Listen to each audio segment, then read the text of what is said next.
Hi everyone, happy Black History Month. For this video, I wanted to talk about some of my favorite elementary music picture books for jazz. Now, last year I posted a video and I think a blog post as well talking about my favorite books for Black history. So I will link those down below in case you want to look for more things. Some of them are similar and some of them are also different because I had some like books that qualified in there but that did not qualify as jazz. So these books are all specifically about jazz and perfect for elementary music. I will try to let you know which ones are better for like upper grades versus lower grades, but there's a wide variety of things here, so I think you're going to find at least one thing you're interested in. I will link all of the books down below in the comments, so if there's one that you are interested, then you can check that out. And if you're an elementary music teacher, hit the subscribe button and let's get started. So number one is this book, Jazz on a Saturday Night. This book is by Leo and Diane Dillon, and I love this one. It's one of my favorites. I like to use it with third grade, although it would also be good with like second grade as well. But it's basically a fictional concert with a ton of different jazz musicians. So there's like, here's Miles Davis on the trumpet, and here's Max Roach on the drums, and like there's all these different famous, so a lot of them like weren't, you know, around at the same time, they didn't sing together, but they're all together in this book and it's really, really cute. I like to use this at the very beginning. I typically use it with third grade, like I mentioned. And what we normally will do is we'll do the Music K8 song Jazz. And then we'll talk a little bit about jazz, and then I'm like, great, we're gonna read a book to learn more about jazz. And so we'll go through here and then we'll talk about all the instruments that they saw, because it talks about what instrument everybody plays. And then we do some of the activities out of my printable Jazz on a Saturday Night lesson pack, because I make my lesson packs because they're things that we do. So there are some different things in there that we do as well, like some writing activities and some like instrument sorting activities and stuff like that. So if you're interested in that, you can click the link down below. Also link to this and all the other books down below as well. One that is a new one that I'm very excited to use is How Jelly Roll Morton Invented Jazz. So Jelly Roll Morton was a pianist who may or may not have invented jazz. There's a little bit of debate about the whole thing, but some people say that he invented jazz. So that's what kind of the premise of this book is it goes through and talks about him and his life and how he got to the point where he created jazz. So whether or not you believe he created jazz, you know, it's still interesting, and it talks about like the different things for jazz. It's set in New Orleans, so it's got some different like lyrics to different pieces that he's written and all of that stuff. So it even says maybe Mr. Jelly Roll didn't invent jazz exactly, because it takes a lot of cooks to make that stew, but he sure did spread it around the towns. And so it, you know, even if he didn't invent it, he still made a huge impact into it. Oh, there we go. That's what I was looking for.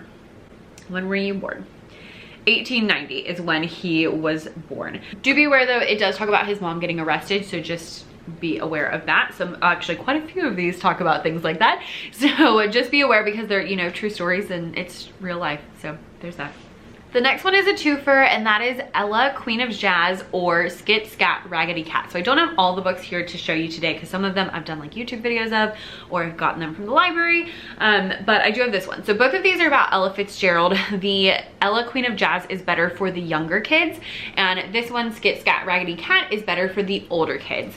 I like this one. It's a little bit longer, and typically I go with really short ones, but when I do read this, I typically do a couple of pages each day. So we'll learn a little bit, we'll talk about Ella, we'll listen to some of her music and do different activities that go along with that. This one is also very, very real, and so it talks about a lot of the struggles that Ella had at the beginning of her life.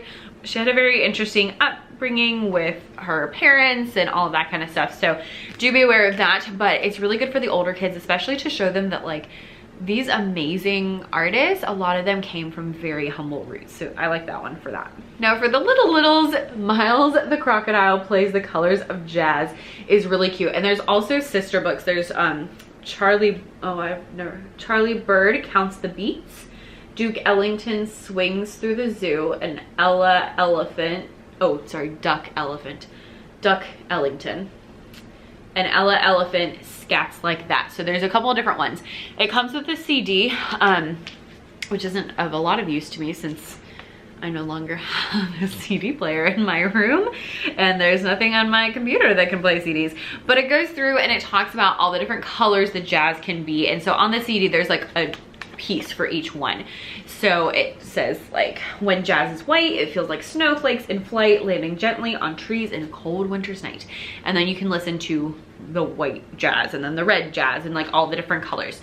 So I like to use this one, and if we don't use the CD, then we'll go through this and then I'll play a song and ask them like what it sounds like, what color would you think it's like. And then a really fun thing is to give them that one color. So if they say like, oh, this is a blue, give them blue and have them draw what the song makes them think of or what it sounds like. That's really interesting and can be really creative and a nice little like art connection there.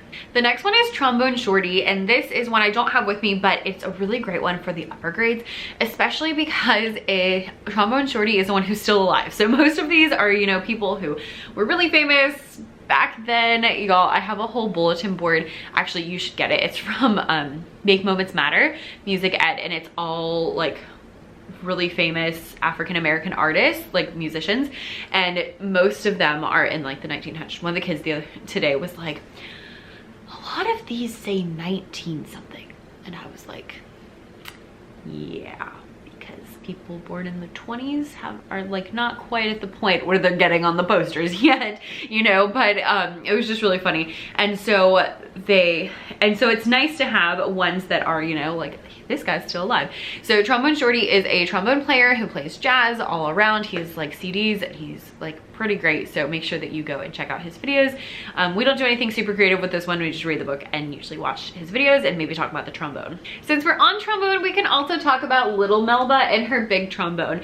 I love this book because I love to show non-stereotypical people playing instruments.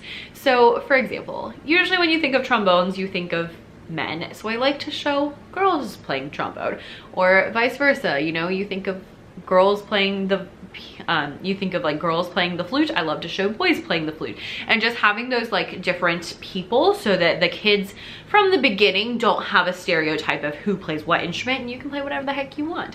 In 5th grade band, actually there were 5 flutes and I was the only girl. Fun fact. All of that to say, Little Melba and her big trombone is a great introduction into Melba Liston, and also again to talk about the trombone. So you can use it to talk all about that and just learn all about her. I like this more for like 3rd or 4th grade. It's a little bit wordy to me for the younger kids, so that's kind of where I would place this one, but really cute. Talk about the trombone, have a great time. The next one is about Duke Ellington, and I thought I had this one, but I cannot find it for some reason. And so this one talks all about Duke Ellington and his life story. I would suggest this one with the upper grades. Like 5th grade is actually where, I think I might have stolen it from my 5th grade classroom. But that being said, it's really great to give an introduction to Duke Ellington. I love talking about Ellington because he wrote so many jazz standards, and so then you can go through a lot of those jazz standards, and a lot of times the kids have heard them even if they don't know that they're like jazz. So it's a great little introduction. While we're talking about Duke, we can also talk about Duke Ellington's Nutcracker Suite, which is a really cool, this story is like I don't know that it's true, but it's a story about how he created his Nutcracker Suite. So if you, like most of us, did the Nutcracker in December, then you can bring this back out and talk about the Nutcracker again, do all those fun things again, or, you know, new fun things. And then you can also pair it with Duke Ellington's Nutcracker Suite and learn the story, and you can do like a whole compare contrast activity. If your principal wants you to do more writing, that would be a great way to incorporate it. And you can talk about how different styles maybe affect things, and like, oh, what makes this sound jazzy versus what makes this sound more classical, and you can kind of get more deep into those things. The next two I don't have, and the third one I do have but forgot to bring, but they're all about Louis Armstrong. So the next one's called Just a Lucky So-and-So, and this is a nice little biography. I got it, actually a 1st grade class was reading it, and so I have used it since then, and it's just a nice little introduction into Louis Armstrong. Do be aware it does talk about when Louis Armstrong was a kid, he got arrested for firing a gun. He didn't like shoot anybody, but he fired a gun and he was not supposed to do that, so he did get arrested. So that is in the book, do be aware of that. But again, you know, it's real life, and so that's, you know, things that happen in real life. Along with that one, I love to do Louis Armstrong Taught Me to Scat. This one is so cute and a great little introduction into scat, because on every page it has different scatting words, and so you can read through the book and have all the different scatting words and then do a whole scat lesson. These are actually really easy to do because usually what I do is we'll like listen to a song. I love listening to Ella, and we'll identify some of the words that she said. Then usually I'll put on just like a backing track, just like, you know, 12 bar blues, and I'll sing some scat and have the kids echo me, and then I'll sing some scat and have them do something different from me. And we have already identified all those words, so they know kind of like what are some ideas. We've already tried some things out, so they have some patterns in their head, and those are really good like low risk ways to do some improvisation, and it's a lot of fun. And the last Louis Armstrong one, we could not let this go without talking about it, is What a Wonderful World. I do have this one, I did not bring it, but it's just an illustrated version of the book. But it's just an illustrated version of the song What a Wonderful World, which I love to teach. I do that with like all of my kiddos because I just love it, and it's such a classic. And then we can talk about Louis Armstrong. It's just so great. So definitely check that one out. I will link below the one that I have, and also a version that I know a lot of other music teachers have, although I do not have it just because I already had the first one that came with the classroom and I didn't have to buy it. All right, this one, full disclosure, I haven't had a chance to try out yet, but I'm so excited to do it. And it is called This Jazz Man by Karen Earhart, I think. Sorry, Karen. But this one's really cute. It goes to the tune of This Old Man, and it's jazz people. So like the first one says, this jazz man, he played rhythm with his thumb, with a snap, snap, snazzy snap, give the man a hand.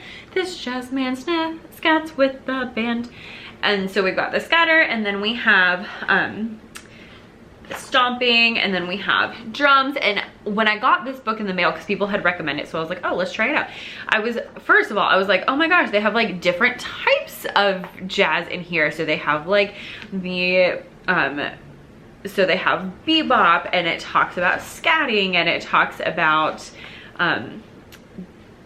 the mambo, and like all those different things, and I was really impressed with that. And then I realized at the end that each of them is based on an actual jazz man. So like the scatting one is Louis Armstrong, and then there's Bojangles Robinson and Chano, and like all these different famous musicians that are like real musicians. And so that's a really fun thing. You can go through and sing it with your kiddos, and then you can go through it and like maybe watch a clip. I would do this with very littles, like kindergarten, first grade, so I wouldn't do like a long lesson, but you know, you could like sing the whole thing and then be like, oh, these are real people, and they'd be like, oh my gosh, so cool. And then you can sing like one page, watch a clip of Louis Armstrong, sing another page, watch a clip of Duke Ellington, and so on and so forth. Just like clip like, you know, 30 seconds and then move on. The next one and the last one that I have here with me is Squeak Rumble Womp Womp Womp. This book is really fun because it's, you know, full of onomatopoeias, and it goes through like all the different sounds that you hear that you can go through. So it says like hunger makes my tummy grumble, and the big bass drum goes bum brum brum. So I loved books like this where there's lots of onomatopoeias. We can read through it, and then we can talk about sounds that we hear. Maybe we can close our eyes, talk about sounds we hear in the room. Oh, what does the air conditioning sound like? What does a truck sound like? What does a dog sound like? And you can go through those. Then you can do fun extension activities like a found sound composition, where kids have to like use found sounds, so like paper or like keys or stuff like that, to create a composition. And you can also have them write down like what it would sound like. So maybe if they're hitting a Tupperware, it sounds like thump, versus if they are jingling keys, it's like shh. The next one is Little Piano Girl, the story of Mary Lou Williams, jazz legend. Mary Lou Williams is a really great jazz composer and pianist, and I love these books that show the big people as little people, which is also the same as the next two. So the next one is Before John was a Jazz Giant. This one talks all about how John Coltrane would hear different sounds and how it sounded like music to him. So you can do a similar activity to that Squeak Rumble Womp Womp Womp, where you talk about like what could be musical. Maybe you make like a whole, like you could do a soundscape where you like pretend to be, you know, do a rainstorm and have all the different sounds making, or you know, whatever you want to do. But you can do a lot of fun things with that. You can do a listening walk where you go walking and have the kids like write down or draw the things that they hear, and you know, make that into a composition or whatever you want to do with that. But really, really fun. You can also talk about how instruments sometimes imitate different things in life. So for example, I'm thinking of a recording of Take the A Train, and they have the trumpet, but it sounds like the train horn, and you can talk about that stuff as well. And the last one for today is Dizzy, and that is all about Dizzy Gillespie, who is the inventor of bebop. This is a really interesting one because Dizzy was apparently not the, you know, best behaved person in the world. So it's got a lot of really interesting comments about how he would play pranks on his band members and things like that. And often it didn't go well. Like, he would play pranks on his band members and then they'd kick him out of the band. And so it's a really interesting, kind of funny, and you can make it almost like a here's what not to do kind of thing. Even though Dizzy was very famous, he probably would have done better if his, you know, bands didn't hate him because he was playing pranks on him. So I'm sure that plenty of his bands liked him, but alas, that's where we are. All right, friends, I would love to know your favorite books about jazz, so leave those down below in the comments. Do check out the other video talking all about like Black history books, because there are many of them that are not in this pile, so you can get all of the ideas. I will link them down below, link all the books down below. Thanks so much for watching, and I will see you next time. Bye.